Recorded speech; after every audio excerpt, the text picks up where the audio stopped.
Yeah. Yeah.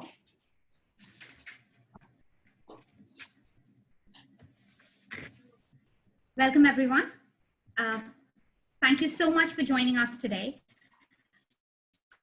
My name is Akshay Goswami, and I head international collaborations at the Global Avenues.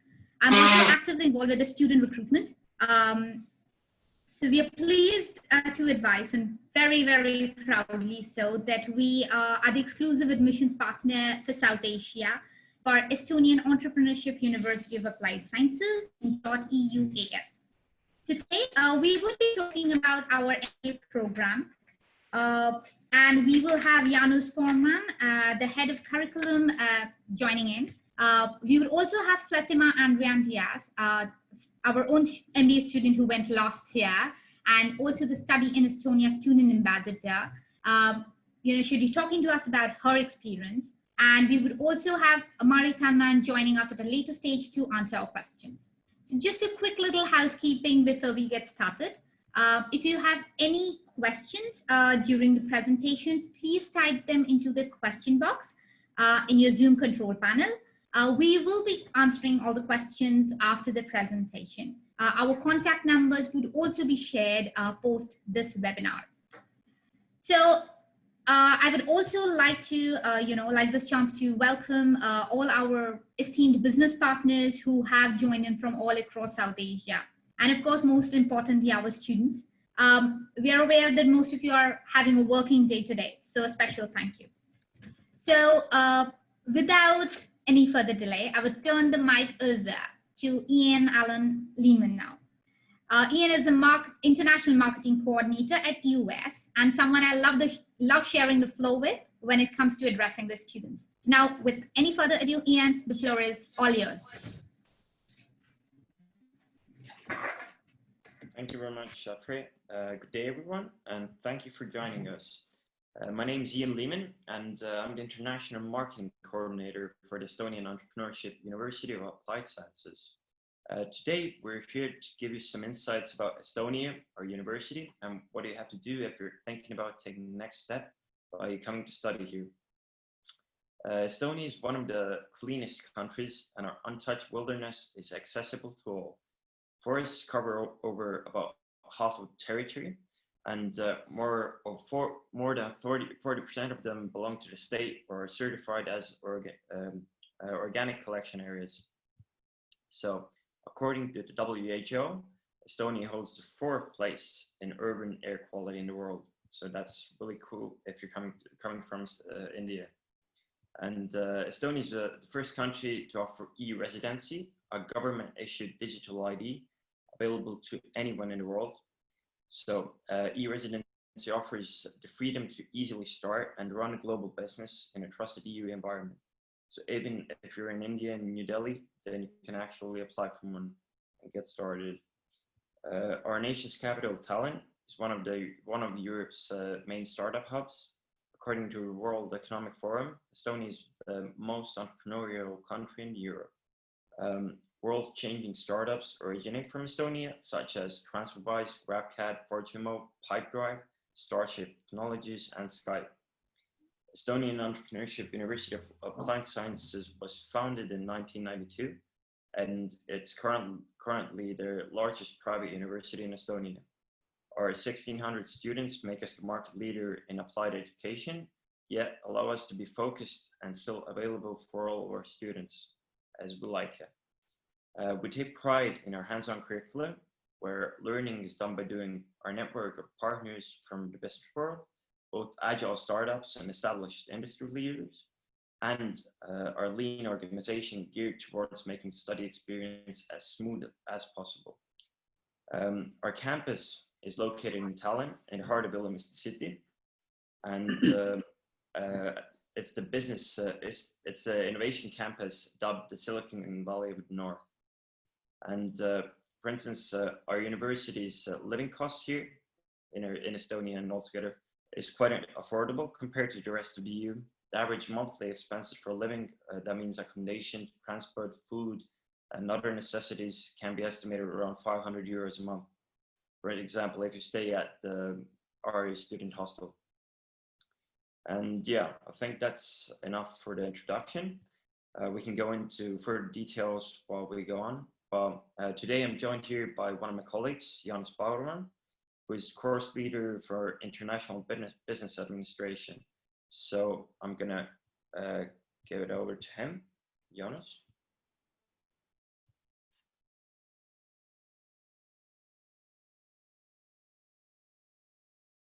So, hi, good morning to you all. Okay. So, hi, good morning to you all. And as Ian already introduced myself, my name is Jaanus Bauerman and I'm head of the master's program here in the university. And I'm really glad that we can have that kind of experience to introduce our master's program to so many students. Our university has a quite a long experience in master studies. Now we have, and our last, I think, 4 years, we have done this on English-based curriculum as well. So we have upgraded it, and we can now assure that this is a very good program that gives the students who graduate from our university a lot of new experience in Europe, or for example, all around the world. And why I especially brought out to Europe is that in this particular program, we are teaching the values and the business ethics and the understandings that we have here in the Europe. It gives you a possibility, for example, to start your own business, for example, back in India, or for example, in Europe as well. We do encourage students to establish companies in Estonia because Ian very briefly mentioned it, but it's just so easy that it would be, I would say, maybe it would be unwise not to try this out here. I know that quite many of our students do engage in the startup community and do business already across Europe, or for example, back from Estonia to their homeland. So, as our name says, we do appreciate entrepreneurial mindset, and we do encourage it in all our university and in the program as well. Because it's a master's program, it's quite challenging for the students. So that kind of self-motivation and ability to learn by yourself is needed. I would say that maybe the biggest value that the students have here is the lectures that we're having here. I would say that because the learning in Estonia, or maybe in Europe as well, is not maybe so traditional. We do engage practical lecturers in our university. It means that they are not so-called maybe academics that just come and read you things from the book, but most of them do share their own experience.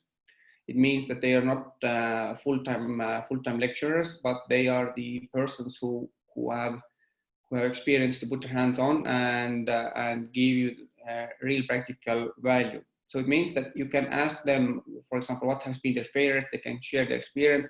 And of course, they can give you so-called a quite good mentoring about maybe your business ideas as well, especially in the first years. I'm not going through all the subjects that we do have in our curriculum. They are all, for example, combined together so that you could be a well-suited manager in the future, or for example, that you could start your own company.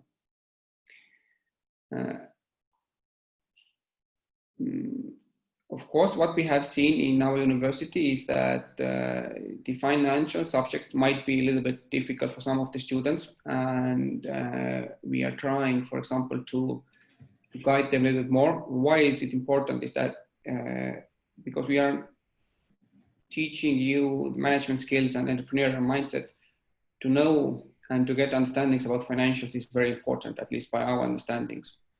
And if you do achieve them, then we are quite sure that you are capable, for example, to run a successful business without the values that we do have in Europe, and for example, that you know how to run it properly. So it would be beneficial to you as well. The lectures are usually, let's say, 4 to 6 academical hours per one day, and they are usually from Monday to Wednesday. We have arranged it so that you could have a possibility, for example, to take up a part-time job, or even if you are very, very good in time management, you could take up a full-time job. Because in the master's program, we really do think that a working experience is mandatory. You should have some kind of connection with the business. And that's why we do encourage at least that if you don't have that kind of experience before applying to our university, you could have this experience while you are learning in our university. I know that quite some students have already come out with very good business ideas, and they are already pitching it to some Estonian companies. Some students who have a very specific focus for startup groups, we have engaged them to startup incubators that we have. We also have one bachelor curriculum based on startups, so we have done some co-work there as well. So the experiences or the possibilities for the students in master's program are quite there are quite many different possibilities for students. Of course, it means that you need to be how to say you need to be able to carry those all those challenges out by yourself. But if you do ask, then we do provide usually if it's possible. And in the end, of course, every student writes a master's thesis, a quite significant academic paper. For some of students, this is the first real research that they're doing, because it depends on the university. Some of you have maybe done a bachelor exam, and this is also okay. But in our university, you need to write a master's thesis in order to graduate from our university. You don't need to afraid this. University is guiding you practically in all semesters to how to write it and how to do it, and we are providing supervisors as well. We have a master's seminars and research methods, all those subjects that would help you to write it, and they will narrow the gap, for example, for the students who maybe haven't done academic research before. If you're now afraid that you need to do something like this in the future, don't be. Most of the students can do it very nicely. And what is maybe the value for that is that even the research itself doesn't need to be so-called traditionally academical. We do appreciate if you based it on the subjects that interest you, or for example, maybe even the company or the sector that you would like to investigate. So we do have that kind of practical approach to our master's thesis as well. These 2 years are going to be quite interesting. Estonia as a country is I think, very, very friendly, and all the university staff is supporting as well. So if you have a motivation from your side, then we are quite sure that we can, and we are able to give you a very good education that gives you a lot of opportunities in the future as well. So let's see, do we have? Janos, hi, thank you. I think we have quite a bit of an introduction as to how it is, and as you know, that I do get a lot of queries. I deal with these students, and as a procedure, we have always interviewed students as well, and I think it's of course it has to be conversational, right? And I think I enjoy the interviews as well. Keep harping upon that fact. But I think one of the questions that we would want to touch back base about the theses that you talked about. So this is something in India, when people do their MBA, they have specializations in marketing and about HR and finance and so on and so forth. Now, something that I get asked a lot is that, especially with, nowadays when they have digital marketing or something else, that they may have their own startup also. So they can do a project or let's say, a specialization that they can kind of, to bring a team and pick up a project specifically. Can you kind of tell us a bit more about that, how that can be done? Yeah, a very good question, and as you mentioned, most of the students do have that kind of questions. We need to understand maybe one very important thing here, that the master thesis is an academical paper. So we are balancing it somewhere in a practical project and between the academical paper. But of course we do, and we encourage students to write it on a topic that interests them and where they do have a real life connection. So for example, to do it about digitalization or marketing, or for example, some kind of, we have even done quite significant research about the one about Nigerian ports, and for example, the range where we were allowed to do a research is very wide. So we don't put the two students in a frame, for example, that you have to write about this or that. So if it's classified as a master's thesis, we do allow it.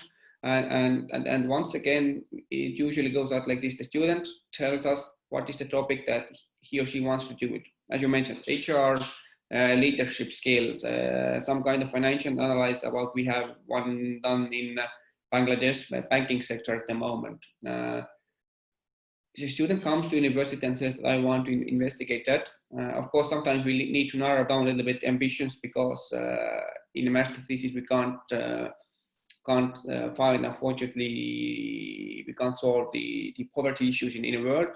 But if it's suitable for the master thesis, then we always encourage, we will find a proper supervisor, and the student can, let's say, start working on this project from the second semester, when they do have the research methods, where they start thinking about the topic and how to execute it. So there are so many different possibilities for students to write. And that's why I think it's not something the students should worry about. It's an opportunity. It's opportunity to become a very smart person about one specific field. And this is the one that gives you, I think, the edge in the future, where you want, for example, to find yourself a job or to start your own business from the certain field. So I would even take it as a larger opportunity for the future. So I hope that it opened a little bit the questions or problems that the students do have. Yes, it definitely does. Also, I think, a lot of, we're getting some prompts and questions already, and which is, I know we thought that we'll do that at the end of the presentation, but everyone who's attending this course is taught in English. We do teach a bit of Estonian as a language, so that you can get, you can get used to talking in terms of, dealing. Maybe 6 months down the line, you can go to a supermarket and buy your own groceries and talk to them in Estonian. I don't know how better to put it. But yes, it is. Otherwise, the course is in English. So this is a question that, Janos, we have been getting. And I do get asked a lot that, oh, do we need to learn Estonian right from day one? Like we have to do it in, maybe France or Germany or something that's like a, so no, you need to definitely know English. We all speak English pretty well. But yes, I think that is another thing that we do. But why I am pointing that out is also, Janos, I do get asked that, what about when they apply for jobs? I know that I would also possibly be getting Fatima to join in a bit and then say that, but then from a different point of view, do you also suggest to students that they should take more classes or things like that for Estonian? How do they actually literally cope up? Okay, about the language. Estonia is a country where I'm quite sure that in most cases you can do all the things in English. Even the younger people all speak English very, very well. The second language spoken in then beside English is Russian. Why we teach Estonia to the students is that even though if you go to work for the company where the office language is English, then communication with clients maybe won't be in English. That's why, to give you an edge in a work market, we have implemented the Estonian language to our curriculum. This is not that not all the universities in Estonia do it. So it means that if we take that there will come, let's say, a certain amount of international students to Estonia this autumn, then they all start seeking a job for themselves, or for example, in the next semester. And in order to give our students a edge in a work market, labor market, then we have started teaching them Estonian as well. So this gives you a proper edge in this particular semester. But we have seen that quite many of students who have found themselves a life here in Estonia, for example, a work or well-paid work or a suitable work for themselves, want to stay in Estonia, let's say, longer after graduation as well. Maybe, for example, they want to go to PhD or wherever. So we have seen that the Estonian language is important to them. And of course, for the simple reasons, just to go to the shop and ask yourself maybe the bread or that kind of socializing, it's always to know some basic words about Estonian. So you don't need to worry about the university. In university, you can do everything by English. All the documents are translated, and everything is available to you in Estonian and in English as well. And let's say the Ülemiste City that Ian briefly mentioned is the highly developed part of Tallinn, and here we can always cope with English, but it's always good to know a little bit about Estonian as well, because you're living here, let's say, 2 years at least. Thank you so much. On that note, I would want to bring in Fatima. Fatima was, when I started off with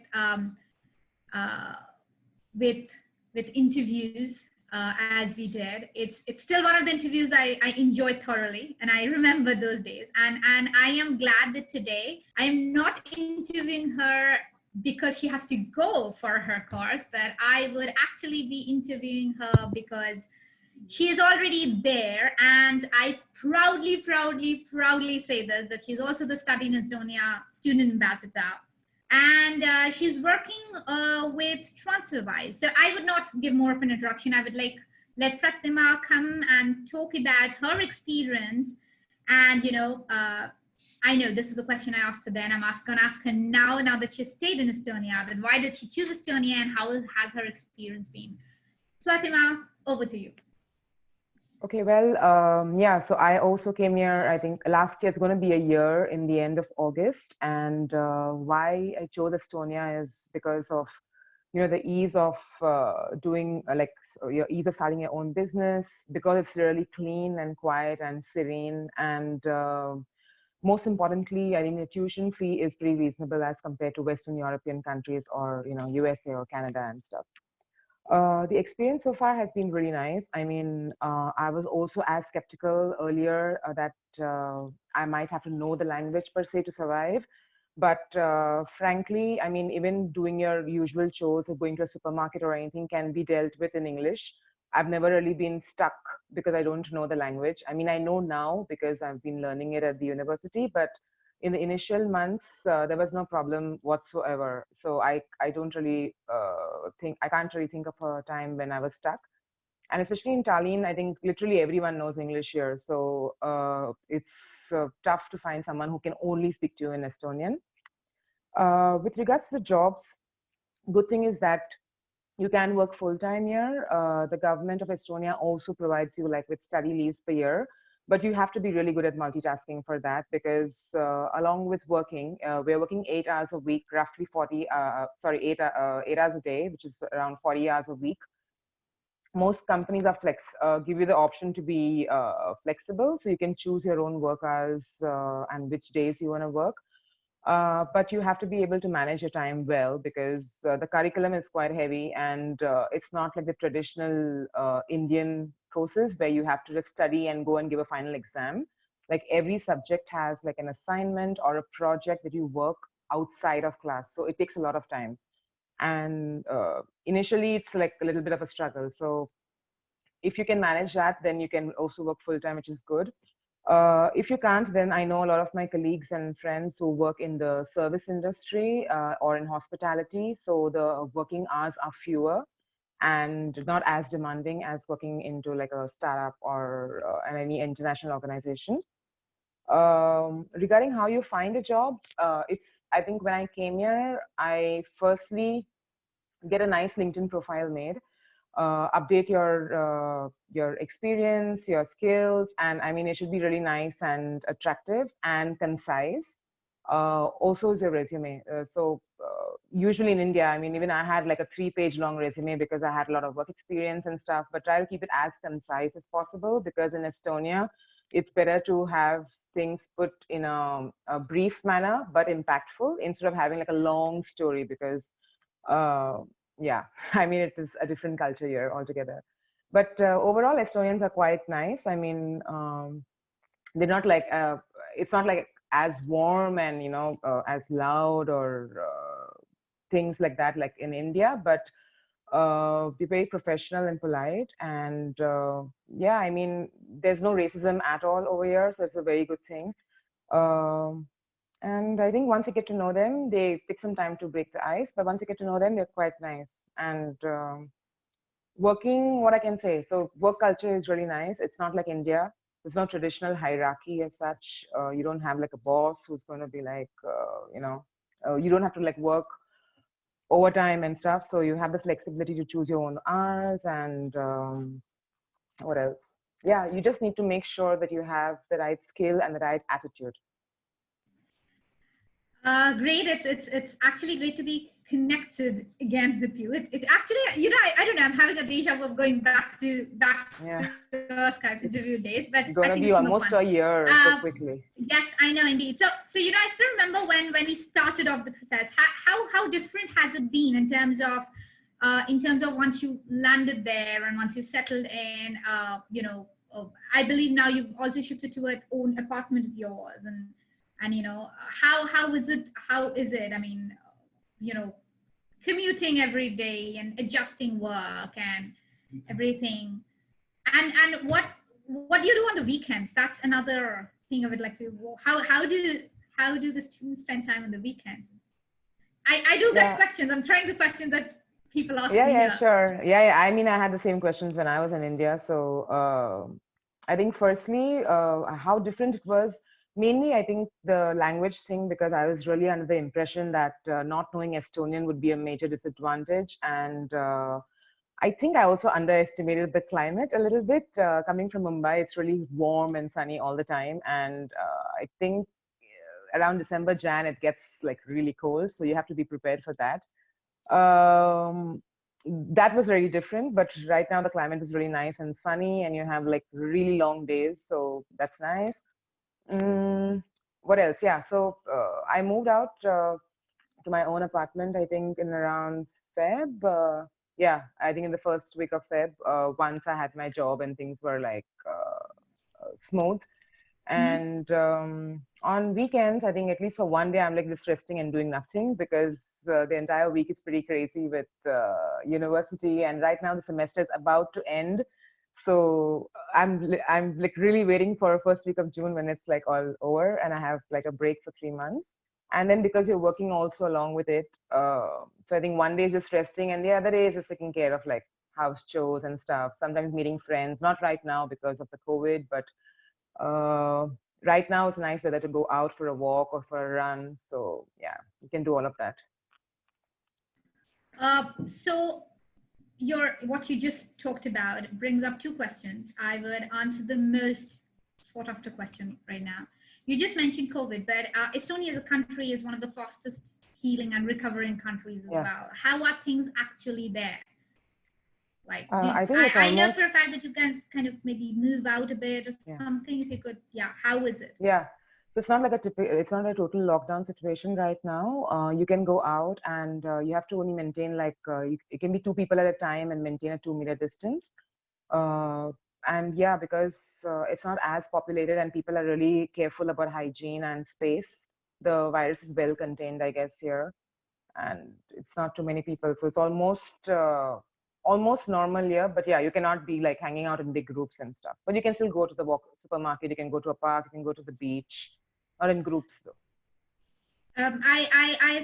We heard here, I mean, of course I'm sitting here, but we heard that the borders have also opened up. So, I mean, I know that you said that the semester's ending, so you guys are busy with everything, but you guys kind of are moving out that much, or is it still like restricted? Well, not really outside of Estonia yet. Hopefully, maybe in June or July. But you can, as I said, you can move out, and you can go to like the supermarket. Ever since even we were working from home or studying from home, going out has not been like a problem. So you can still you can go. There are various parks and stuff. I think the museums have opened now, and even I think the libraries as well. And there are a lot of beaches and places to like walk and explore, because it's like climate wise it's better, so you can walk and not be sweating and stuff. And yeah, it's beautiful. So nice to be outdoors. Yeah, I keep hearing that it is beautiful. That's a common statement everywhere. Okay, so going back to Fatima, something that you talked about your assignments, right? In terms of assignments, I know you did ask me to fill up a survey form, but now what surprised me was that it was an assignment which was very, very different from a typical MBA, how people think about. That was actually very interesting. I mean, as to how do you pick up assignments which are not typically marketing, finance, HR? I mean, I'm talking from South Asian perspective. I mean, you've been here, you've grown up here, you worked here, you know what I'm asking. So, but it was very, very different. You did something on plants, indoor plants, right? Yes. So that was very different as a project. How does that fit in? How does that work out? Yeah, so that was actually a part of a subject called Modern Business Model. So we were working in a group to create our own business model for our own idea. Now, before you come up with an idea and before you float it in the market, you want to know if your idea is really viable, and if you're creating something that has a market for the customer. And that's why that survey went out to, I think I had around 70 respondents. So, I have some kind of data to show for, because it's not just like buy the book, or I just read something and tell them that, okay, I want to do this or whatever. The practicality would be to find a real market. So that is why the survey was. And I think towards the second semester, things get really interesting, because as Janusz pointed out as well, the university and the curriculum focuses on creating future entrepreneurs. And the subjects are pretty much in sync. So I think literally every subject is connected with each other. And it also gives you some kind of an exposure or some kind of like an expertise kind of thing to start something of your own, to start thinking as an entrepreneur, and what you should be doing and what you should be looking at when you want to start off on your own.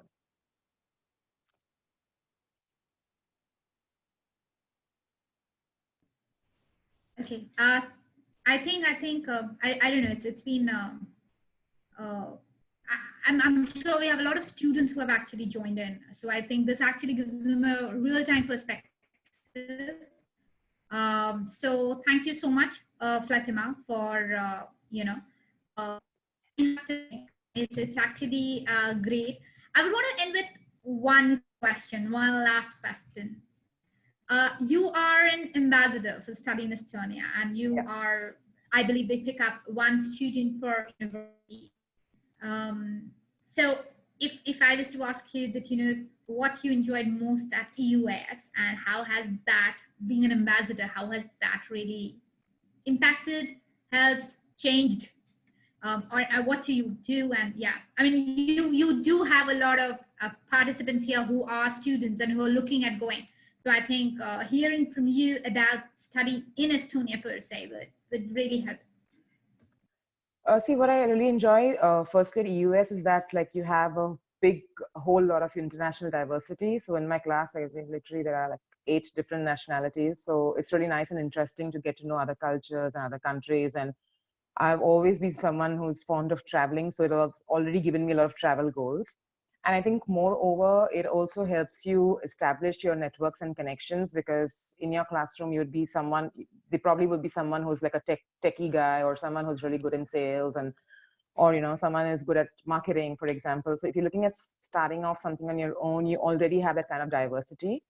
I think what's also very interesting is that our lecturers are not like typical professors who are only teaching, but all of them are also entrepreneurs.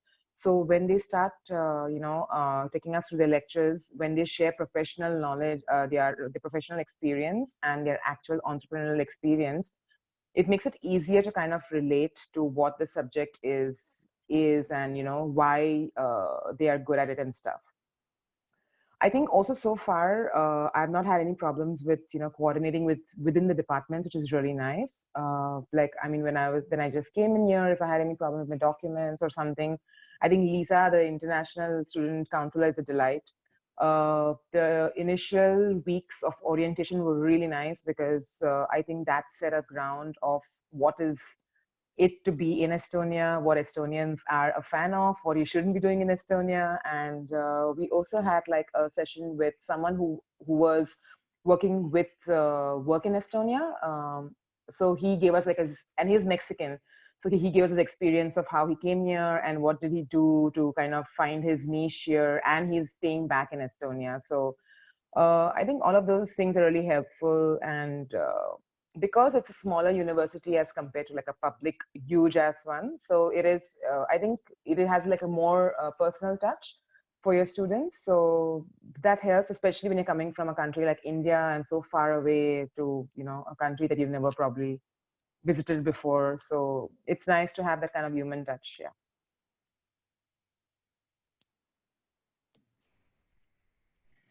Thank you so much. It's I think it does answer a lot of questions about how the experience would be when these students land up in Estonia.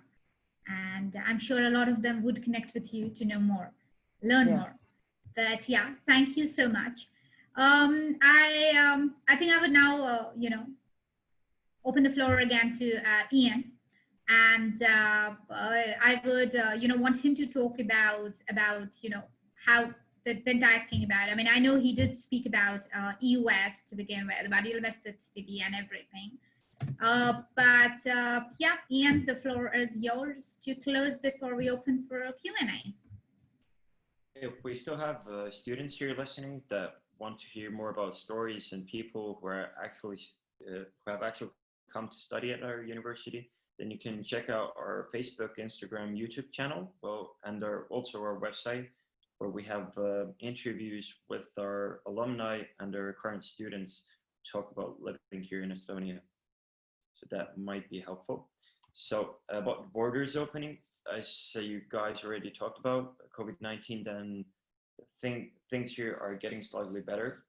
We have like relieving measures here pretty much every week, and we're hoping that things will be okay for autumn, that there's not going to be a second wave. But you were talking about the September intake. The deadline for the application is 30th of May. But if you don't make the deadline, then still we do have 2 intakes a year, so it's not a problem. You can just maybe join in January. So currently, it's not sure if we can actually open like face-to-face studies here in September. So that's open to discussion. And yeah, do you have any questions you want to ask me, Patrick?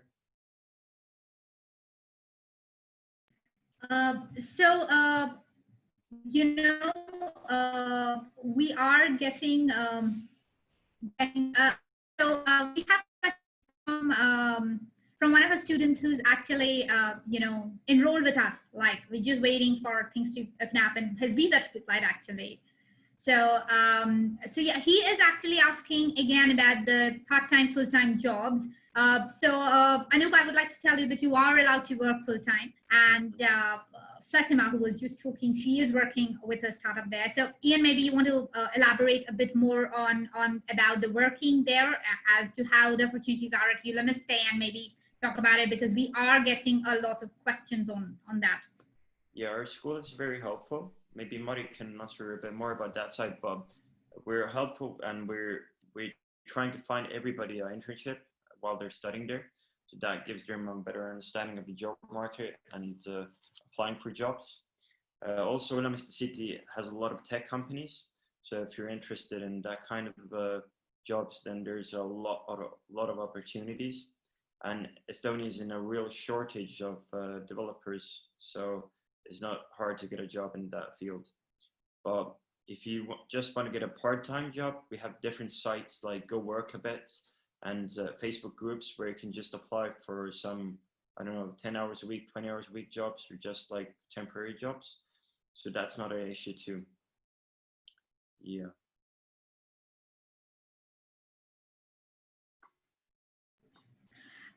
Ian, we also get a lot of students from the IT background, and Estonia is huge when it comes to IT especially, right? So when we do have other engineering background students also who are now going for their MBA. But I think they want to know as to what kind of specifically, the kind of jobs that they can get, keeping in mind that they are from the IT background. We do advise them that Estonia is huge, and as you already mentioned, right, that there are plenty of opportunities at Ülemiste City, and yeah, as Fatima already said so. Lisa is indeed a delight, and I also do tell the students that whenever they are there, they can kind of go meet her and ask her. And I know for a fact that she has given out links or wherever to apply. But what about IT specifically? I mean, we do have other courses in bachelor's as well, right? And this information specifically is for our business partners who've joined in. We do have 4 more courses in bachelor's, which are also run in English and focusing on game design and software, and of course entrepreneurship. That's where our entire focus actually is. But yes, we do get questions in terms of IT students specifically as to what kind of opportunities do they have. So is there anything specific that you could possibly talk about into opportunities in Tallinn as a whole? May not be necessary, because anyway, it doesn't matter, right? I mean, what I understand is anyway, the public transport is free there within Tallinn. So whether it's inside Ülemiste or a little outside, I mean, I don't know. You have to give me the geography for it. Yeah, well, like I said, Ülemiste City is like the Silicon Valley of North. So we have a lot of tech companies there. And actually in Estonia, it's really popular to offer internships for all of the big startups. So every spring you can apply for a summer internship that actually gives you the opportunity to stay in Estonia and work while you're actually studying here.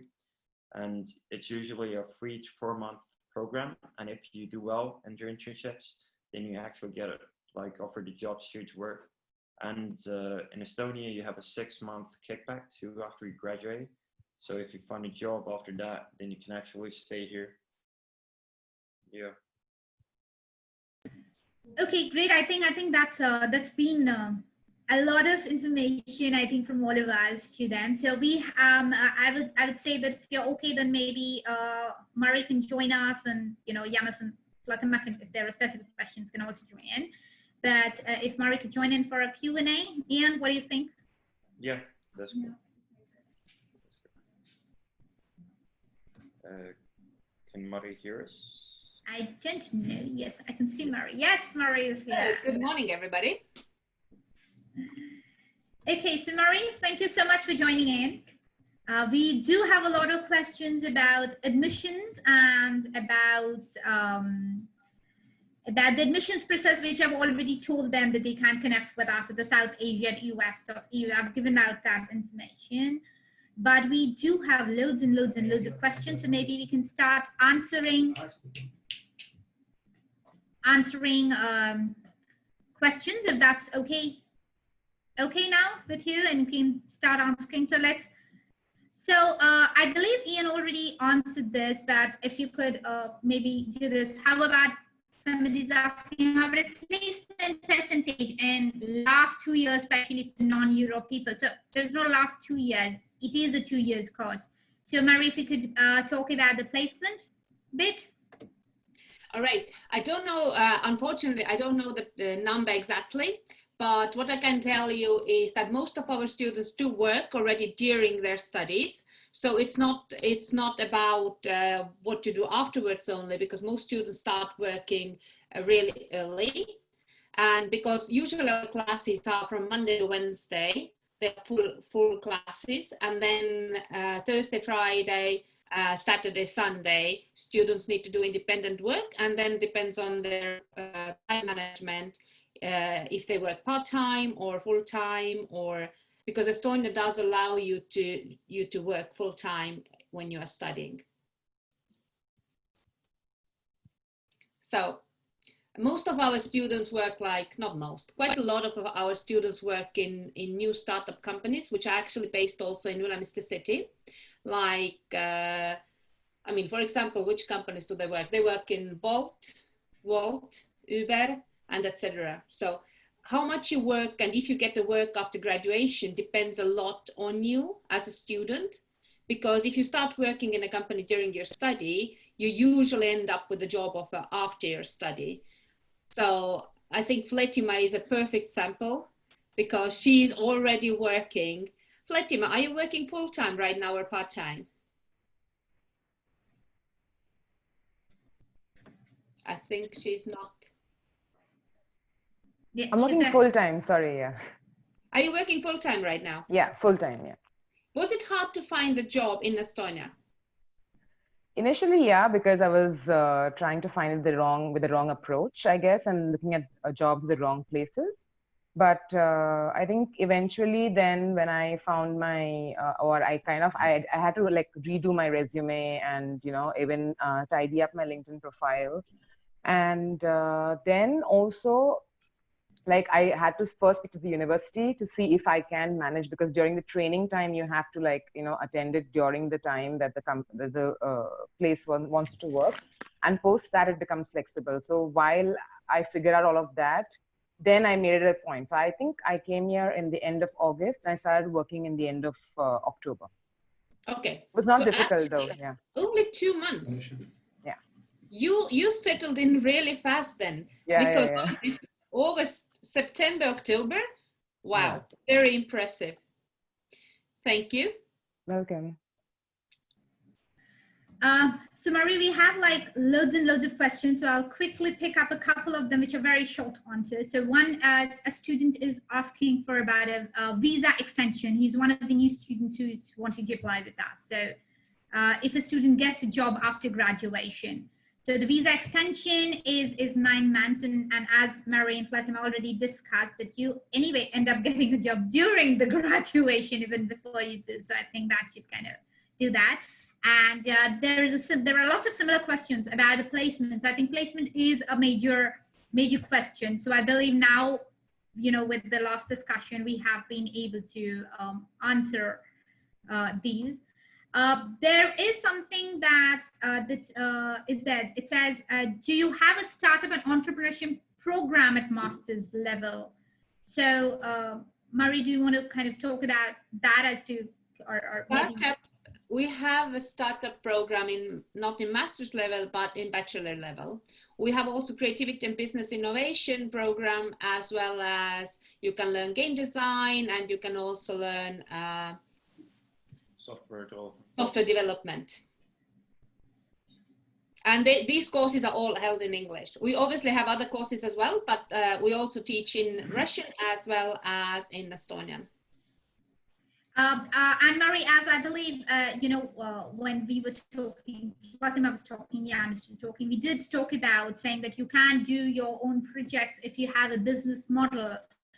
So I think when you look at a startup entrepreneurship, right, you can work around with the business plan, and you know, and we can then pick that up with the master's course, as I understand. Janos, if you could maybe join us and tell us about that, if we are giving out the, is Janos there?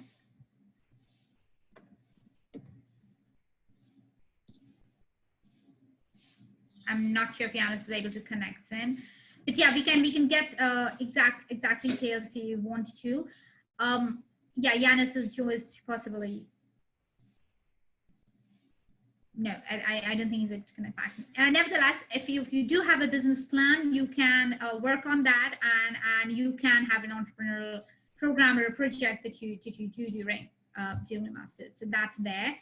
But yes, to answer all who are asking about the different programs, we do have 4 programs which are in English, which are in bachelor's. There is a startup in entrepreneurship, and there's a very, very interesting course called Creativity and Business Innovation. And I think Mari is the perfect person to tell us the USP, though I am bubbling inside to talk about it, but I would let Mari take the floor for that. We have a game design and development, where you are actually developing and designing your own game and can turn it into a business. And of course, you have a software development and entrepreneurship. And I believe for everybody who's attending right now, I think every course that we offer, we have an entrepreneurial aspect built into the program. So that anyway goes in. So I think Yanis has just joined in. Yanis just wanted you to speak to us about how a startup and entrepreneurship can actually go in, get added into the MBA program. So how do we connect the MBA program and the startup? We do offer possibilities, for example, to engage in some startup incubators if the student wants it and has a argumented motivation for do this. Also, the startup principals are engaged in some of the subjects that we do have. For example, as Fredrik already mentioned, the subject modern business models is the one. So it's not standing independently, but our lecturers do understand it as a future possibility, and they engage into our different subjects. And I would say that if you want to engage in the startup community, then just even the fact that you are from our university gives you an edge, for example, in the different possibilities. And we have done some cooperation with other head of curriculums as well. So in the end, for most of the questions that we have had here today, whether you're going to be this successful, whether you're going to find yourself a full-time, a part-time job, etc., most of those things are still based on you and how do you cooperate with the university. Fletima is a perfect example for that. If you are the one who is willing to take up a maybe more than or take the extra mile, then all those opportunities are available for you as well. Not all the students can't find themselves a job in a well-respected startup community. So it means that it's still up to you. University can only guide those students who have a high study motivation. So I still encourage you all to enroll and come to university. And if you don't have that kind of courage at the beginning, we hope that in the end of their curriculum, graduating from university, you have all those skills that you need. So I think the startup is already in the most of Estonians, not in a blood, but we understand it quite well. So if you have a wish to engage it, then this university should be quite suitable for you as well. Thank you for that. Thanks, Yanis. So I would want now Mari to actually, talk about the USP I was referring to, about creativity and business innovation. And then, Mari, why don't you talk about what that course is also all about? Okay, creativity and business innovation course is a bachelor level course. So we will do a separate seminar about it, probably in a couple of weeks' time. So I think if you want to know more about creativity and business innovation program, you just need to join the next seminar with us.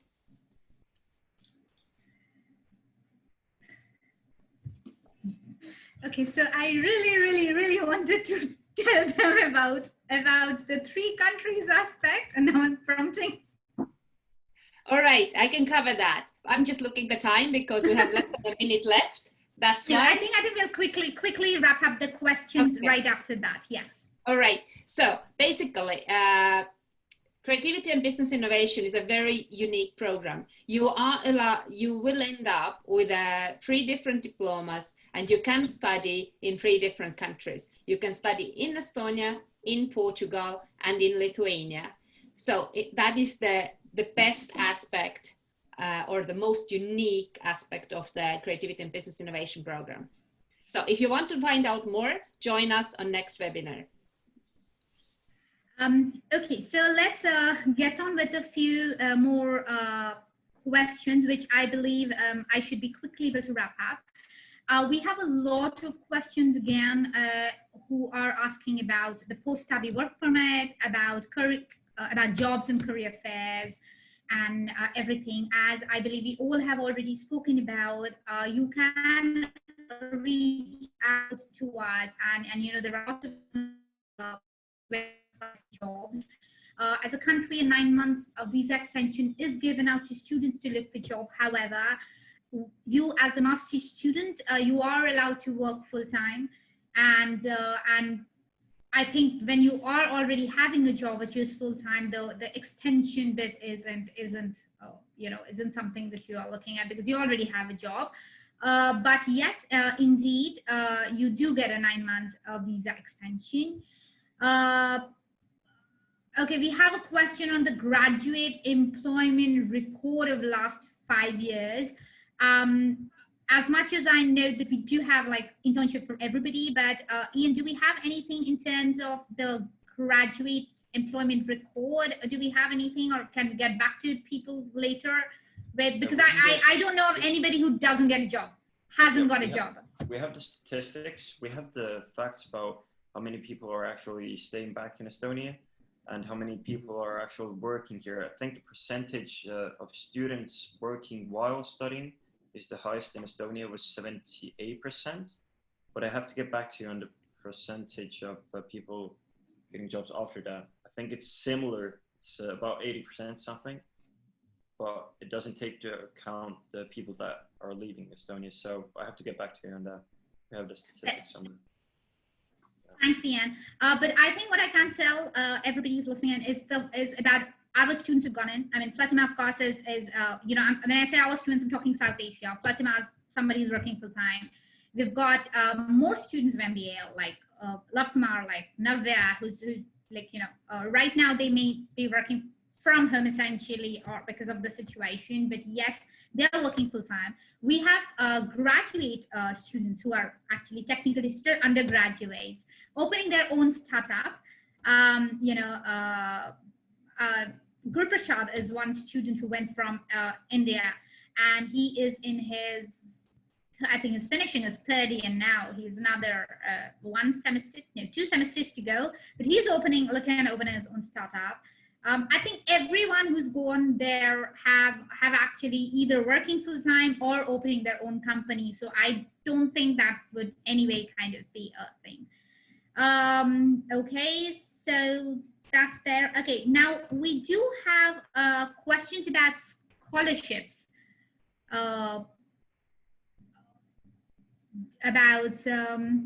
Yeah, actually, if there are any kind of scholarships that are given out for students. I know that for software development, we do have multiple of them, which are also given out on our website, on the EUAS.eu website, and see the different kinds of scholarships that are available. But for masters, Murray, Ian, if you could kind of maybe, Ariana, if you guys could help me out here, if there is anything about scholarships.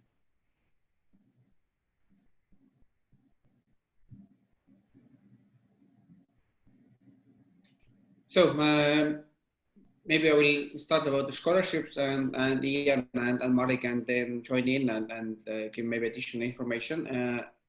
The scholarships are available in university, but not for the first semester, because we grant the scholarship to students based on their credits and their motivation that we can only assess after the first semester. And I would say that only the top students would get it or could get it, and there aren't specific scholarship for the master's program. They are university based. It means that they are for all the students in our university. but of course, every year the students, some students will receive it, and it helps them to study and to maybe then they don't need to take up maybe, for example, the full-time job. So it means that they can focus more on their studies and about the average grades. So once again, if you are hardworking and smart students, then it's possible that you will receive it.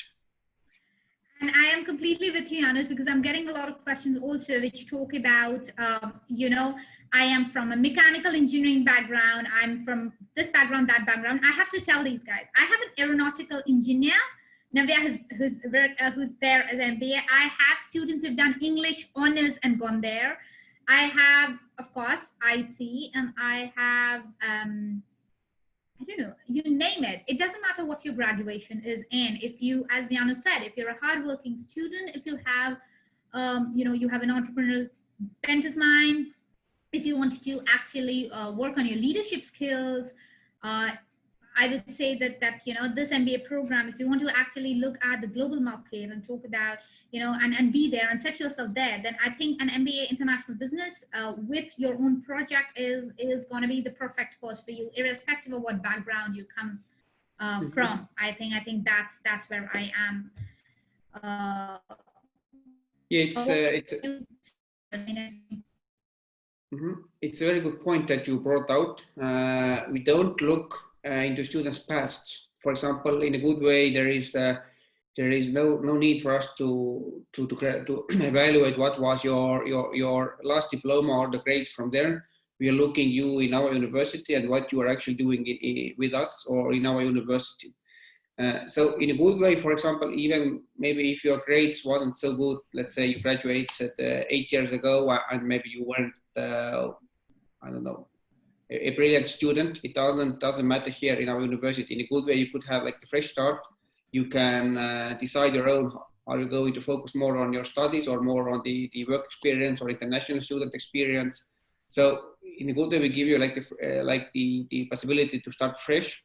You will have the first semester. You will prove to the university that you are a brilliant student, and we could, for example, invest in you, and you can start all over.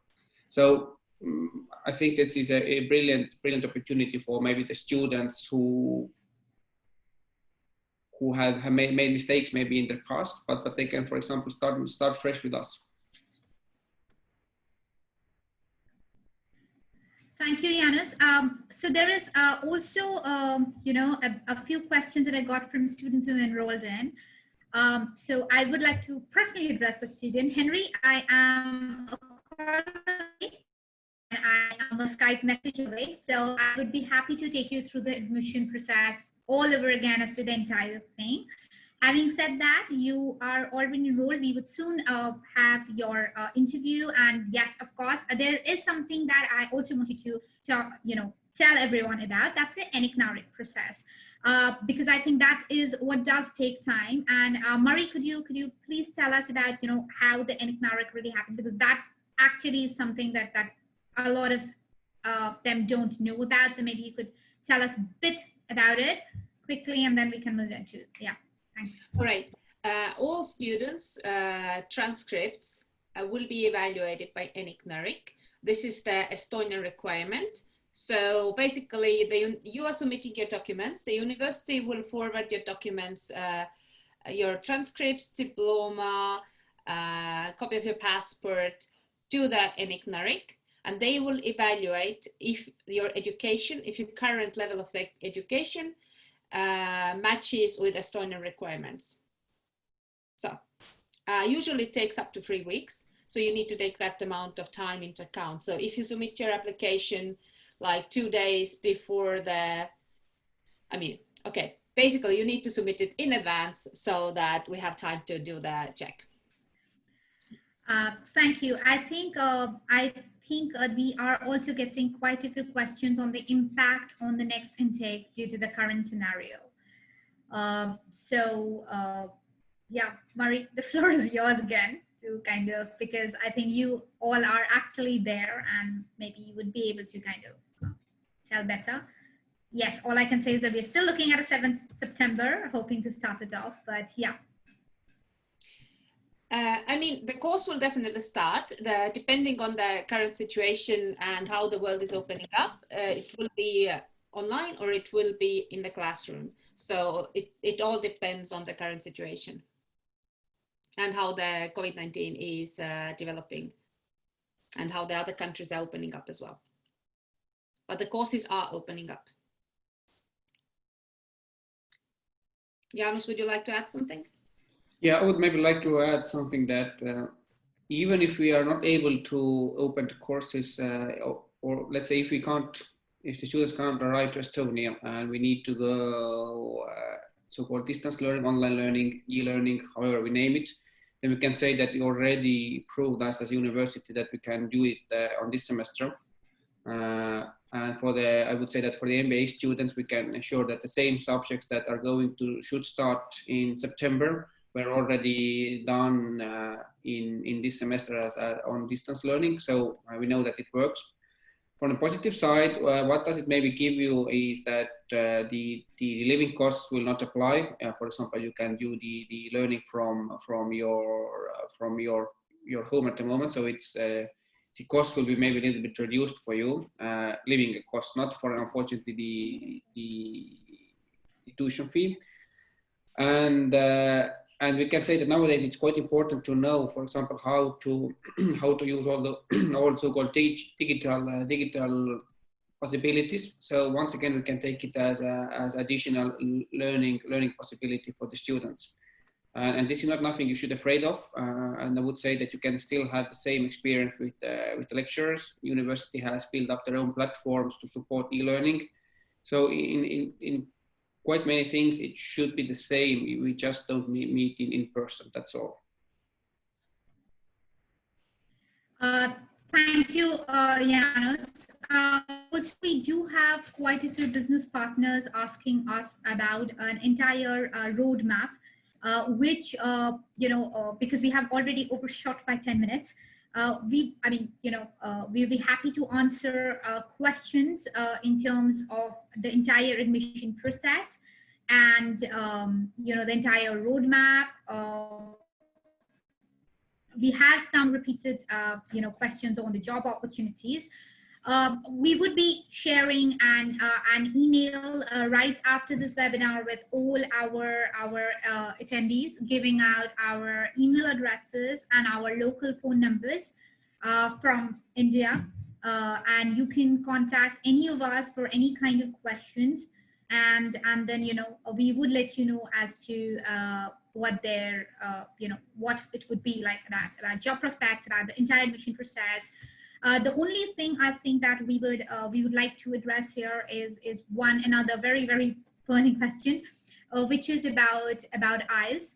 IELTS, TOEFL, we were just discussing this, in fact, before we started off as well. It is definitely something that we prefer.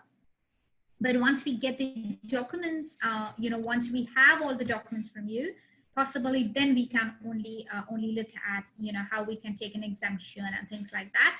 But we would definitely be in touch. Don't hold yourself back, from submitting your documents at all. Jaanus, anything that you would like to add to that?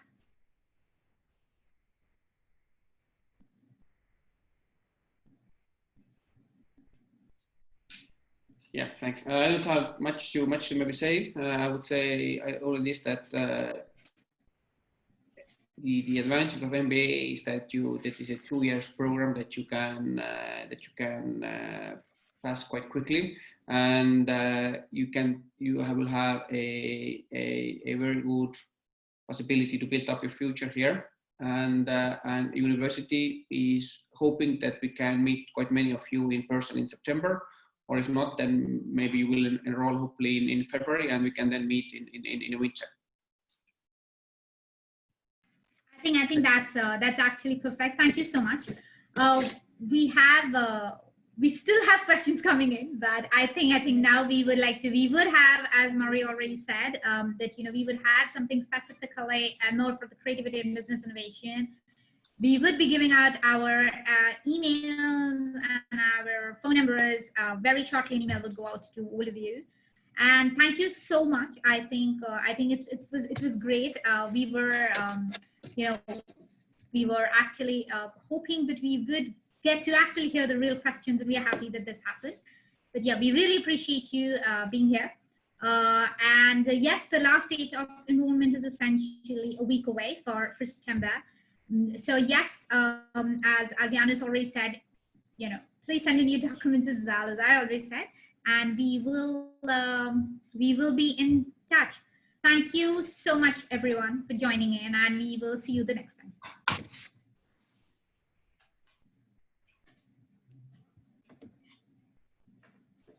Thanks very much for everybody. Thank you. Bye-bye. Bye. Thank you. Thank you, Nian. Thank you, Janus. Thank you, Marie. And thanks to Fatima for joining in. Take care, everyone. Stay safe. Take care.